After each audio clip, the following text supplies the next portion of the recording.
All right, Shalom. I want to start off by giving all praise, honor, and glory to you. How about Shemi Awashaba, Shimmer Kakwa Dash, double honor to the apostles and elders of Great Millstone, and Shalom to all the Akibat that push the word of sincerity and truth. Yeah, I have this article on Business Insider. Yeah, it's under the basically the situation with Venezuela, and it's basically going into bread and circus in Venezuela, and I'm gonna read a little bit on it. But it says 13 ways Venezuelans are trying to live like normal as their country falls apart around them. And I'm gonna just jump straight into it. It says Venezuelans suffer from a year-old economic collapse that has put many basic necessities out of reach. But that doesn't mean life and thrill-seeking in the country's capital has stopped. This is a look at ways people in the country's capital are seeking distraction amid the chaos. 3 million Venezuelans are seeking refuge outside their country. Hyperinflation makes the most basic goods and sometimes even medicine beyond reach for many. Venezuelan politics are deadlocked as the opposition leader Guaido seeks to ouster of President Nicolas Maduro. But that doesn't mean life and thrill seeking in the country's capital has stopped. Reuters' Ivan Alvaro took a look at the many ways that people near Caracas are pursuing happiness amid the crisis. Right, so it's so much turmoil, whether in the political spectrum, the financial, and the medicinal, economics on the whole is basically, at the bottom in Venezuela, and you still have the masses of the people that's looking, as it is saying in Business Insider, they're looking for distractions, certain things to keep their minds off of the conditions of the country that they're living in, instead of actually looking for, certain things to build their minds up and to cope with the society from a spiritual and a mental stabilizing form, all right, such as seeking the wisdom, knowledge of Yahweh, Shema Rashad, developing the mentality of survivalism, becoming more resourceful, linking with certain individuals that's like-minded, that's suffering as themselves, and basically chaining themselves like a link to better establish themselves to survive such times of grief. Instead of doing those things, these individuals in Venezuela, they're looking to fucking ride circus rides and stuff, man. And this is nothing more than the ancient Roman bread and circus. When Rome was on its collapse, you had the people that was looking for times of bliss and enjoyment to cope with the harshness of the things that they were going through. So I'm going to read a little bit more. It says, some Venezuelans are still finding time to spend all day at the beach.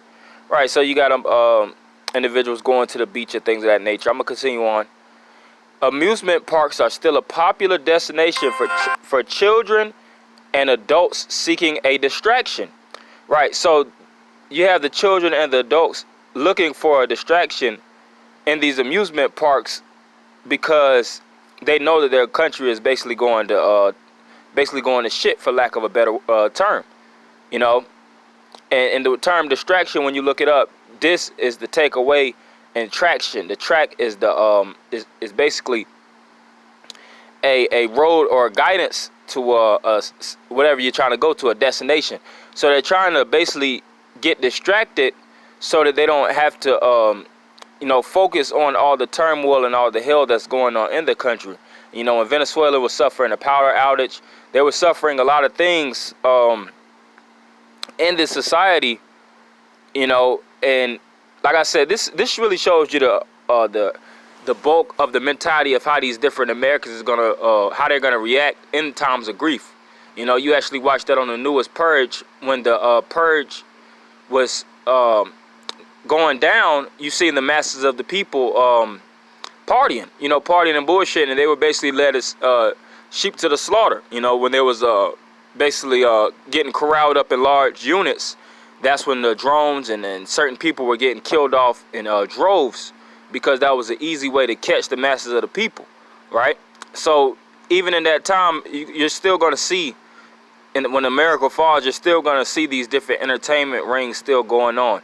You're still going to have these circus performers and these street performers still trying to pacify the masses of the people. But the men of the Lord, we're going to be dead set on on the kingdom of heaven. All right, that's why our minds in these times right now shouldn't be entertainment. It should be mental and spiritual enlightenment and building our minds up for the hell that's soon to hit this place. But continuing on, it says circus performers are still training, right? And I wanted to also say the reason why a lot of these people are reacting to an entertainment, because that's what their lives were built upon. They were never built off of living off of the land and really preparing themselves for times of grief. So these people are going to, turn to entertainment until the day that they die. Even if their power is out, even if it's a lack of water supply, it's it's people that's being sick, eating cats and dogs all around their cities and things of that nature, lack of medical supply. They're still going to turn to that which keeps them going, which is that state of emptiness, and basically looking for entertainment. You have these street performers. This is really just the bulk of the article. I really wanted to just hit that main point to show that bread and circus spirit is definitely setting in Venezuela, and this same mentality is going to take way in America. So this is a couple quotes under bread and circus. It says, "Give them bread and circuses, and they will never revolt." And that's the masses of the people. The masses of the people aren't looking to get together and overturn the Venezuelan government. They're looking for more entertainment and basically parties, man. Ferris wheel rides, circuses, certain events to keep their minds basically occupied, instead of occupying their minds on really what's going on. But it says on this other quote, it says, "The evil was not in bread and circuses per se, but in the willingness of the people to sell their rights as free men for full bellies, and the excitement of the games which will serve to distract them from the other human hungers which bread and circuses could never appease." And that's from Marcus Tullius Cicero. All right, and that was a beautiful point that he made, because these people are just looking to get their minds basically get their minds full, when in turn they're dissatisfied and they know that their country around them is basically falling, man. And like I said, this same mentality is going to spread throughout the masses of the world when there's going to be a scarcity of product, when there's going to be a scarcity of bread, of famine, and all these different major economic,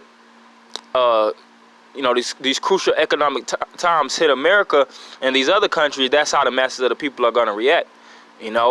Like it says, victuals be so good, cheap people would think that they're in good cases, second Esdras, but basically they're going to still be in a time of mourning, And I just really want to just hit this article just to go into really, an update of the times of Venezuela and what's, soon to hit America. So I'm going to end it by giving all praise, honor, and glory to Yahweh, by Shema Shah, by Shimmer Kakodash, double honor to the apostles and elders of Great Millstone, and Shalom Makia.